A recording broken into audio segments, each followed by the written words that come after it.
Lengang na Kuki illegal bunker sing Louthokkadabani Nattrabadi FNCC na Louthokkadabani Kuki sing drug ki lambi oina semgatliba German amadi Tiger Road ki paringda Kuki khulai paiba singna kanglon kaina sagaliba bunker amadi gas sing lengang na athuba matamda Louthokkadabani FNCC na takthoklagani haina Foothills Naga Coordination Committee FNCC na phogdorakli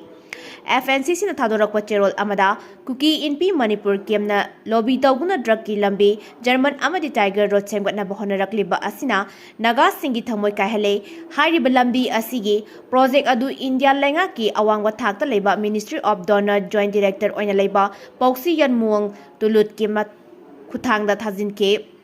loina na lenga ke maikede so lamdam asida khundamina riba phurup masel gi marakta nungaina da bathokuna law and order gi phibam kairak pa yaba project asi ayaba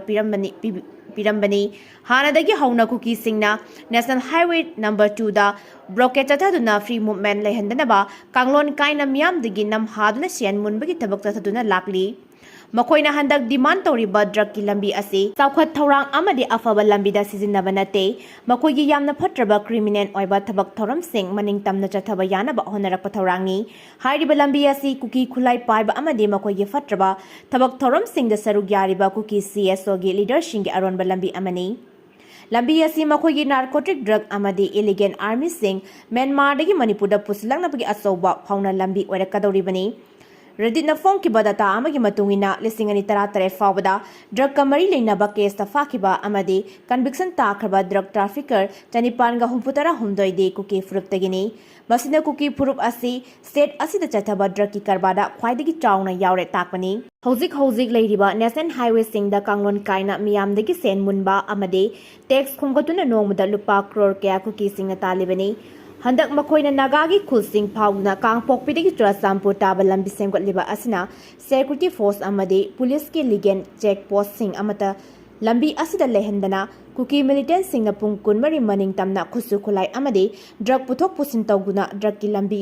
onthorakpa amasung Manipur gi law and order da aduki matik phibam phattaba ohelagani hainasu FNCC na cherol asina makhatarakli Census amadi delimitation tawdringaida Mitop hana khando u haibasi achumba khongthangni MMTU Hauzik chathariba parliament mifamgi Rajya Sabha da ngarang Maharashtra Laisemba sana zawbana Manipur da census amasung delimitation tawdringaida Mitop sing hana khando u haina India lengak ta taksin kibadu khwaidigi achumba khongthangni haina Mitei tribe union na phungdrakli MMTU gi organization secretary T Parijana thadorakpa cherol na hai Mitop miyan sa kayana lamdam asigi yellow furuk ki miyoy singbu leptana yosit lagliba asidagi kanna bagidamag ay kogi miyam politician singna kenaba wakalon tamdana punna leptuna tengnaminaba mathaw tai masi Nattrabadi matam kharagi tungda yellow mi singi khongul mutkiba yana leire serol asina makata na hai hojik Manipur gi luraba tanpham asida MMTU Arambai Tengol Village Volunteer Force amadi Universal Friendship Organization na Census ki matang mamangda logi wangmada khunda laitaduna leiriba Mitop sing Louthokkadabani amasung Mitei ST lista amuk hanna changadabani haibagi campaign chathari campaign asida lamdam asigi CSO sing political party pumnamangna khenaba wakhalon thamdana punna changchinminase Home Ministry na haukiba May 18 da pikiba yathangna logi wangmada changlakkiba Myanmar amasung Bangladeshi sing khandoktuna masa-masagi maramda halan kinaba khangankiba su leikrabani hainasu ningsinglakli Governor A.K. Balana Luchingba mama leibaki damak thawaina pontha pikreba athoba singda state ki thakta ikai khumnaba utkre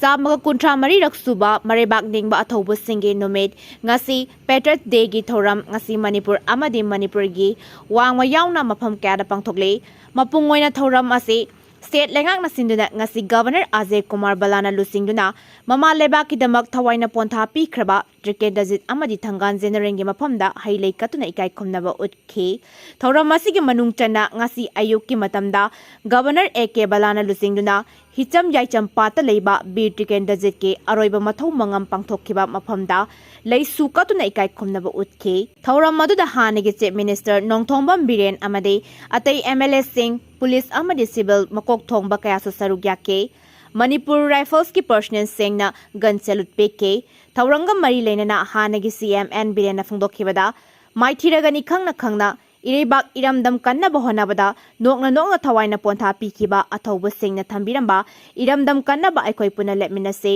popular government अमा लेट्रबसु political राजनीति की ओइबा मागी खेनबा ideology अममम ओइबा लेरगसु लेबाक की ओइबा issue असिददी अमता ओइना पुनसिल्लगा लेबाक सिबु कनबा ngamnaba amadi ingna sikna अखोय पुना नुंगसी सानना लेबा ngamnaba होनमिनसे लोइनना अथौबसिंगना चलंबा मरेबाक मरमदबगिदमता कथोक लंबा लिकलमदा कायदना चसी हाइके हानगी सीएम बिरेना मखाताना हाई हौजिक मरी लेनबा सिंगना अमदे